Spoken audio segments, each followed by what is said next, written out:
Thank you very much, Professor Say. Really, again, very interesting topic and conversation. As I say, I'm aware of Eurocre. I don't know if you guys are, but definitely a fantastic initiative. I personally have downloaded the toolkit already. Maybe I should have because I'm part of the Eurocre board, but okay, don't tell anyone that. But also because I find it very interesting and very, very informative. So thank you very much. Anyway, moving on to our next speaker. Our next speaker is from the UK again. See all these Brits coming over here again, aren't they? Honestly, what? Oh. Okay, me then. Awkward. Anyway, so coming over today. So we've got Miss Sian Lee, if I may say. Sian works for the Shiva Hotels Group, which is the Shiva Foundation Group, which is part of the Shiva Hotels Group. I got there in the end. And she works very closely with the foundation, as well as her position, works very closely in tackling modern slavery, mainly in the UK. And as I say, she works very closely with hotels and the hospitality business sector. So please, without further ado, Ms. Sian Lee. Thanks very much. So, okay. Hi, everybody. I am Sian Lee, as it was correctly said, which is great. I work with Shiva Foundation, which is a corporate foundation, and our corporate donor is Shiva Hotels. So the foundation was initially set up to tackle modern slavery and human trafficking in the UK, as basic and broad as that. It seemed like a logical first step to look at the hotel industry, considering our corporate donor. So that is how we've kind of become an expert in this tackling modern slavery and human trafficking in the UK. In the hotel sector. What I will say is that I often use the word modern slavery to mean human trafficking, as simple as that could be, because in the UK we often use the term modern slavery because of the Modern Slavery Act. To be clear about the definition, modern slavery covers human trafficking as well as other forms of exploitation like slavery, forced labor, servitude. So I'll use them interchangeably. They both mean the same thing, so just to be clear on that. So yeah, there's just a bit of information. That's the Stop Slavery Hotel Industry Network that Professor Paraskevis just mentioned. And then I'll be talking a little bit about this in a minute. So I'm not really going to hover on this very long because I've stolen the statistics from Professor Paraskevis, but just to say that the hospitality sector, so the whole restaurants, bars, hotels, 1 in 10 people in the world work for it. Needless to say, it's a massive industry. As we've already seen, modern slavery globally is also a massive industry. So we need to be looking at the two things, and actually, as we've heard today, and hopefully I don't need to go into any more, hospitality and hotels, as part of that, are at risk of modern slavery. And it's been said they are it's a risky industry. So to go into some of those risks, they've been covered, and I'm really happy actually that Professor Paraskevis went before me because he's done such a great job of covering all of the forums and all of the risk areas for hotels. So I'll just briefly mention them. If we look at the one in the middle, sexual exploitation, we've already spoken about that quite a bit. Usually that's what people think of first when they think of like hotels, human trafficking, what could be the issue? Oh yeah, sexual exploitation, rooms can be used for that. Rooms can also be used for domestic servitude, as we heard. Domestic servitude being when you essentially hire someone as a maid, but they're really just a slave. Labor and recruitment, again, we've heard it in a couple of presentations. When an employer uses outsourced labor providers, uses agencies, uses other organizations who may then also use other organizations, it becomes very complicated, and that responsibility of looking after the welfare of those employees gets transferred down further and further down the chain. So while there might be people working in a hotel taking care of housekeeping, for example, the hotel isn't technically employing them directly, and therefore sort of negates all responsibility for the welfare of that person. So they don't check that that person's being paid. That is a fact. Ask any hotel, do you actually check that that person's being paid? Do you make sure that pay slips are coming in and that they have all the information? Do you make sure that the contracts are in the language for the person who's working for you? They don't check that because that's who their outsourced labor provider, that's their responsibility to check that. And then that outsourced labor provider doesn't necessarily check who's brought that person to them. So maybe there's a recruiter and agency. They don't check, are you forcing them to pay illegal fees? Are you keeping them in debt bondage? They don't check that because they're like, that's up to them to worry about. So this is a hotbed of issues for hotels, and hotels haven't really been thinking about it very much until lately. So I would say that's a sticky point. Supply chains, like most big businesses, they can be very complex. They could be international. Again, that idea of pushing responsibility down the chain. So a lot of unethical practices could go unnoticed further down that chain. So when a hotel, and just when I'm talking about supply chains, when a hotel orders food for the restaurant, soap for in the bathrooms, linen, where are they getting it from? How many links in that chain are involved?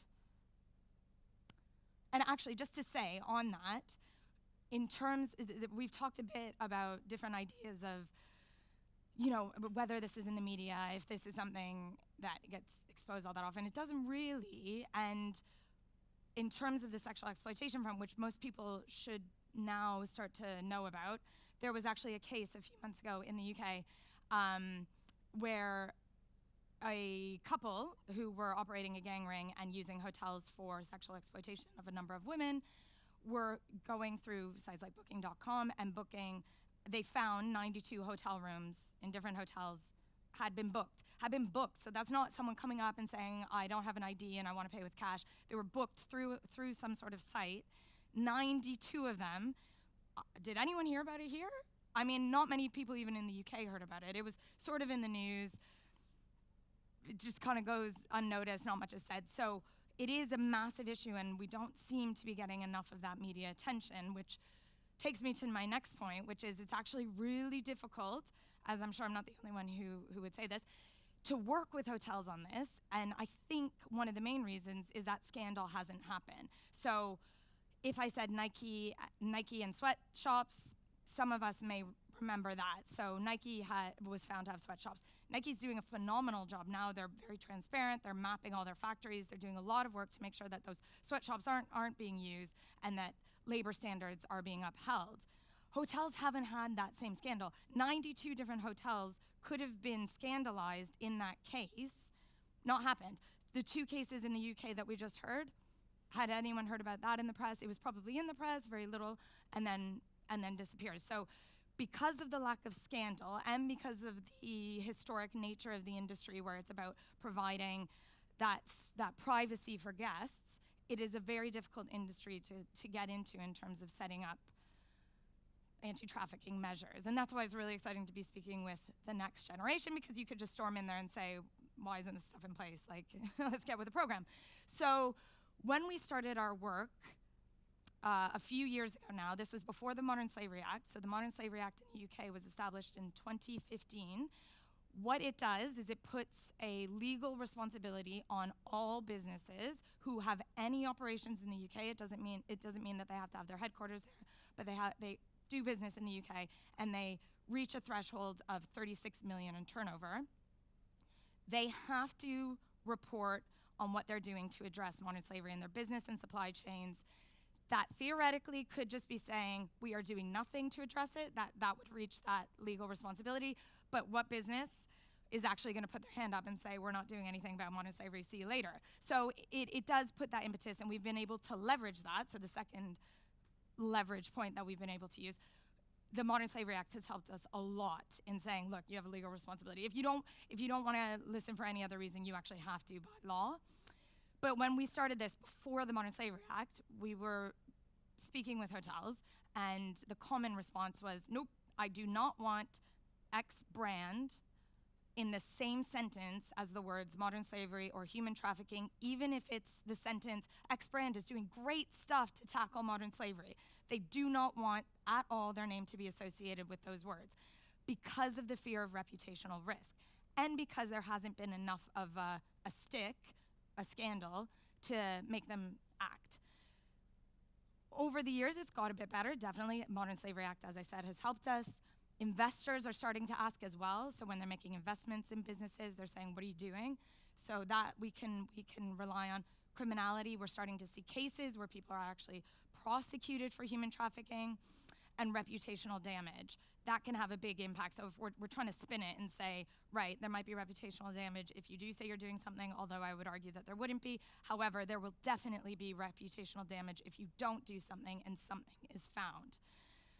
So we've made some headway, I would like to think. What we've done is we've built on the good practice that already exists. So we've heard about ECPAT's the code. That is phenomenal. It's around the world. Lots of different hotels have signed up to it. It focuses primarily on child sexual exploitation, but we took the principles of that because we want to also include provisions for those domestic servants, those housekeeping staff that are being exploited, et cetera. International Tourism Partnership has a working group that focuses on this, and they've done some work into recruitment and what steps to take, and we've essentially stolen all of the combat resources that we've just heard about and used them for our own materials because that's hopefully what it's meant to do. It's very accessible for everybody. So we built the Stop Slavery Blueprint, which we did alongside Shiva Hotels. So the blueprint we see as like a guidance, a piece of guidance, very accessible, very easy to use. It talks about here's what modern slavery human trafficking is, here are the main risks for hotels, and here's what you should do to try to mitigate those risks or minimize them. And that includes policies and practices. It has protocols, it has suggestions for training. And then accompanying that is the Stop Slavery General Manager Handbook, which is a very practical guide, which has examples of letters to use when writing to your supplier, trying to see what they're doing. And it has examples of training, which include the combat resources. A checklist and an action plan for what you should be doing if you are a general manager. So we're hoping that by doing this, we've done the bulk of the work for other hotels so they can pick it up and just run with it, and they don't have the few years of trying to figure out what's going on and trying to find best practice that we had. We've done that for them, and at least that barrier can be overcome. So that is free and accessible for any hotel, so if you want to recommend it, I definitely wouldn't tell you not to. Just to say, these are all Shiva hotels. We piloted the blueprint in one hotel first and really rigorously piloted it. So we adapted it and we changed it with any information that was coming back and making sure that it actually stood the test of working in practice rather than just in theory. And then we rolled it out to all of the portfolio, which are hotels in London, and there's one in York. So it's all UK centric. And that's now been running for a few months shy of a year. So what it includes, just some of the key parts of that blueprint. Number one, this commitment to tackle human trafficking, that's a public display of the commitment. We think that's a really important part because transparency, I think that's what will help everyone get on board with this. The more hotels that we see doing this, the more hotels will see, oh, actually it's not being seen as a negative thing. Maybe we should do it as well because, let's be honest, human lives hang in the balance. So this is in the lobbies. This is the Shiva Hotels one. It's in the lobbies of all of the Shiva hotels. We've seen that guests have actually seen it because of this TripAdvisor review. So just in that bottom paragraph, it says, take a look at their anti-human trafficking promise on the wall too. Brilliant to see what looks like an old-fashioned fancy hotel. Take a stand and make sure everyone sees. So we're proud to see that it's actually had the response that we've hoped it would. We want people to know that, well, Shiva Hotels want people to know that that's what they're doing and that they're really behind this. So there's an example of that in the toolkit. And obviously it would say X hotel, and the hotel could just put their own information in. We've done training, so the training package is now embedded into the regular training program in the hotel. It's run by HR and the general manager because we want to sort of stress the importance of it. Every staff within, I want to say 3 months, has to take the 2-hour training. It's an in-class training. It has an evaluation on the day, which obviously is like, what do you know about modern slavery before? What do you know after, to assess some sort of learning? But then it's followed up 3 months later by a quiz, just to make sure that they've retained the knowledge, because that's the key point. People can walk out of a room and immediately forget everything, but we want to make sure that it's staying on their radar. We've also trained head office, which I think is something that doesn't always get done. It's really important to us that head office is part of this completely along the way, and I don't just mean general manager, I mean, you know, director level at Shiva Hotels. So that is them. Oh, and just to say, on the training, we're also focusing on things like procurement. So depending on who's in the room, every single staff have to take this training, but whoever the staff are, depends on the type of training. So if it is procurement staff, then we go a bit more into the supply chain stuff. If it's people who might work in human resources, then it's going a bit more into the staff exploitation, and obviously front of house, for example, will focus on room usage and sexual exploitation. We also have a number of policies throughout that, or example policies that hotels could use. Policies on room usage, on recruitment, so how we will, with sort of best practice to how to engage with recruitment agencies, employment standards, there's a policy on that. And that might seem, well, yeah, that's all part of the law anyway, but we think it's really important to lay it out, because if we're gonna ask a supplier to follow this stuff, we wanna show that we are explicitly following it ourselves. And then we have a supplier code of conduct, which just says, this is how we expect suppliers to engage with us, and these are the steps that we expect them to take in ensuring modern slavery doesn't happen.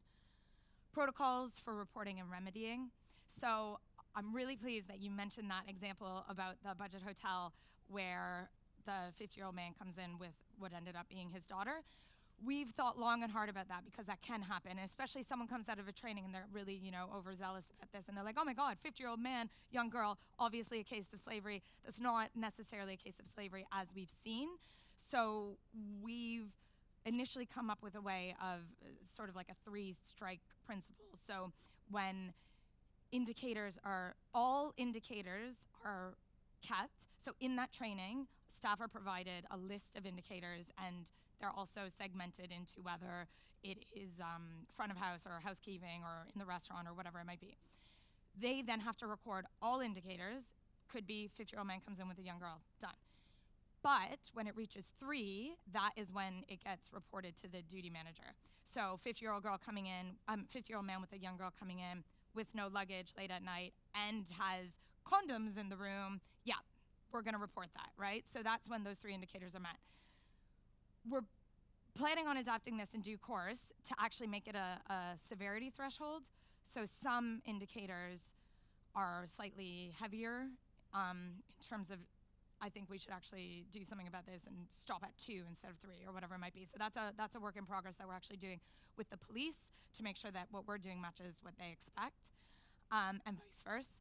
So then we have this reporting protocol. This is very Shiva Hotel specific. We've changed it a bit for the toolkit that I mentioned, the blueprint, just to say, you know, follow crisis management. This should be like senior level should know about it. Call the police if a person's in immediate danger. Make sure it's victim-centric, so also work with victim service providers. That's very important, because police aren't always the answer for victims. I can't stress that enough. And then we've obviously trialed it. And then the last thing that I think this is the last thing I'll mention of this is that we did a risk assessment of all of the suppliers in Shiva Hotels supply chain, and then we've set out how we would suggest other hotels do the same. We did it with Stop the Traffic. There are a number of great NGOs that provide this support. And it's just saying, you know, what country, is this country an at-risk country? Is this type of industry that they work in at risk? And then compiling all of that and doing a risk assessment. When we did all of this, from the beginning of writing the blueprint to trialing it to continuing to roll it out, we've spoken with a number of experts in different fields. So we've been working with the police, as I've said, to make sure that we're doing what they expect, and also to make sure that they're responding in the way that we expect. We work with the Modern Slavery Helpline in the UK, which is a kind of a direct access to a whole bunch of different service providers that work with victims for different reasons. We've also then worked with those victim service providers to make sure that we've included all of the rights and considerations that should be included in this blueprint. We've we've worked with Combat, we've run it by the Anti-Slavery Commissioner in the UK. So we've tried to reach out to as many organizations as possible. I would now say any hotel wants to pick this up, we would also like your feedback to make sure that it's something that isn't just working in a Shiva Hotels context, but that could be used across hotels. So if anyone picks it up and recommends it to any hotels, please put them in touch with me. I welcome all feedback on it. This is just to say that we think it's working, what we've done. So from March 2017 in that one pilot hotel up until the end of 2017, so I don't have the newest figures, of those indicators that remember I said all of the indicators are recorded, 1,063 were recorded, and that's kept every day on a log. Depending on the room, all of this information is tracked. We've had 3 incidents that reached the threshold. I won't really go into them, so that each of them reached at least 3 indicators. And everything was followed in a way that we thought was appropriate. Police were called, the welfare of the staff that was dealing with it, as well as the potential victims was maintained. So all of this to me says it's working. It's not nice, and most organizations probably wouldn't want to tell people publicly that, oh look, we've had these incidents, but they do happen. They are happening. For you to do something to actually try to find them is good. And it shows that you are potentially reaching the victims faster than you would had you not done something, or you may not even reach them at all, and that person may end up being in slavery for a lot longer and being further exploited. So it is happening. It is 100% happening in all hotels. Let's just say it's happening. Start to look out for it. You will find something, and that's a good thing. It means our systems are working. So I just really like to stress this point because I think a lot of organizations are reticent. So the other thing that we do, which I'll just touch on briefly, is about this idea of collaboration and bringing different stakeholders together. So this is actually the pilot hotel, which is a Hilton where we ran the blueprint. It's a Hilton. It's a DoubleTree by Hilton, if you must know. And what you wouldn't know about it when you walked in was that it was owned by Shiva Hotels. There was another organization running the management, so employing the staff and dealing with the operations. There was another organization providing the housekeeping. That housekeeping was likely using a recruitment agent in the UK who may actually be using another recruitment agent in a different country for any international migrants. And if there was refurbishment going on, there was a construction company also working there, and that construction company probably has countless subcontractors, and then there are also consultants in all of this. So my question is, who here has the responsibility of looking after someone like Justina or Osama? Whose responsibility is that? And there's no answer. That's sort of a trick question. It's not just one organization's responsibility. And I think to try to make it one organization's responsibility is how we get into this quandary of pushing responsibility further and further away. Everyone in that chain needs to be working together. So what we did to address this is we started the Stop Slavery Hotel Industry Network. It was presented at the Trust Conference, which is an international conference focusing on modern slavery run by the Thomson Reuters Foundation. And initially, we just brought people together in a round table, all of those different stakeholders that I mentioned, and said, do you think that there's any use in us coming together in this collaborative space and talking about this and trying to do something to address it? And the answer was yes, absolutely. So we set up the Stop Slavery Hotel Industry Network. We officially started in February 2016, and over the next 12 months, we agreed to come together quarterly and to do something that required collective action. What I mean when I say what requires collective action is, for example, training that an individual hotel can run and trial and make sure it works for their hotel. That doesn't need a group of people necessarily coming together, especially when we have Combat already. We don't need to do that anymore. So we said, okay, what does need that collective action? And the agreement was supply chains. And when I say supply chains, I mean for labor or for goods. This is just a quick wheel on why supply chains are so vulnerable to modern slavery in the hotel industry, and I would argue in all industries. And just to touch on some of the reasons that we identified. Number one, they're complex, so they're global, as I mentioned, often different links in the chain.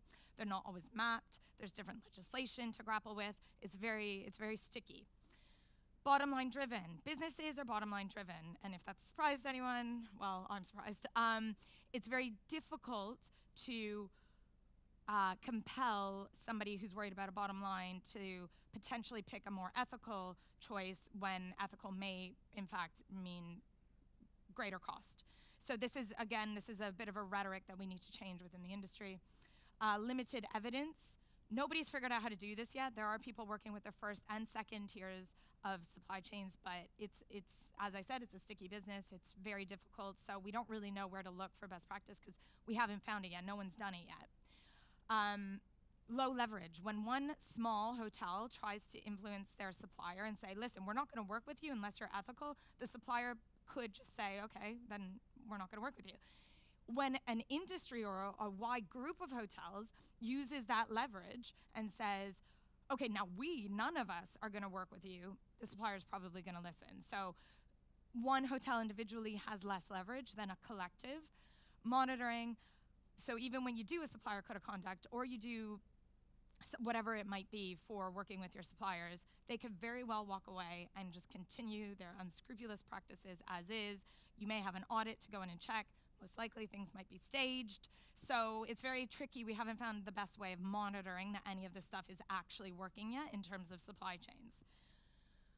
And then, as I said, there are about, I don't know, 1 million different players in that complex network that is hotels. And we said, why don't we talk about this in a really challenging way, which was I think it was very stimulating. So we had a workshop that was just dedicated to talking about the roles and responsibilities of all of these different players and saying, okay, let's look at working with recruitment agencies or whatever, getting housekeeping staff, and looked at all tasks from who decides how many staff are needed, all the way to who does due diligence on the supplier that we're working with, all the way to who makes sure that the practices that we've agreed are actually happening. And we iron that out. So this RACI exercise stands for responsibility, accountability, consulted and informed. And the idea is one entity has to be responsible for each of those tasks. And there are different views on that. And even though one might be responsible reputationally, another one might be impacted. So this was quite a good exercise just to go through to get everybody onto the same complex page. And then we've produced, I would say, 2 outputs over the 12 months. The first is this resource hub, which was previously mentioned. We've collated all of the different resources that Shiva Foundation found throughout its years working on this, put it into one free accessible place, hoping that that will help hoteliers with their journey. And we've also created this framework for working with suppliers, which the network put together based on experience and said, how do you work with suppliers? How do you risk map? How do you engage them? Do you train them, et cetera, and also points to other good resources. And then the final thing Shiva Foundation has done, based on the few years that we've been working with Shiva Hotels, the network, we also ran a consultation in the UK with the wider industry. We've put together recommendations that we think could help get hotels and the hotel industry into a leading position in terms of tackling modern slavery and human trafficking. Firstly, strengthen leadership from industry membership bodies. I was heartened to see the Dutch Hospitality Association has done that. I would argue other countries need to step that up. Because if you're an industry membership body that has thousands of hotels under you, if you make a stance, they're going to listen. Stronger targeted action from labor market regulators. So this goes back to the question of self-regulation. I think there is something that needs to be done in terms of regulation, because right now in the UK at least, it's not a regulated industry. Things fall through the cracks.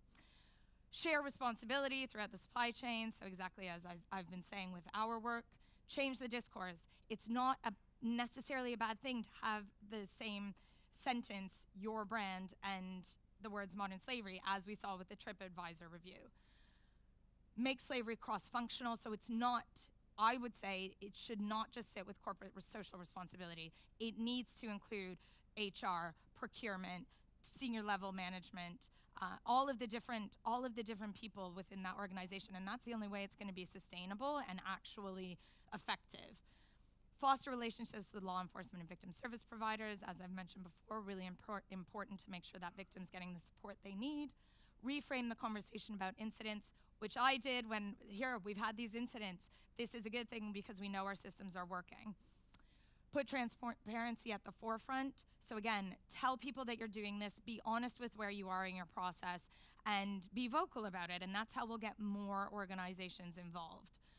Leverage and understanding the value of purchasing power. So as I said, one organization can't necessarily make a huge impact, but imagine an industry saying we will only stay in hotels that follow XYZ.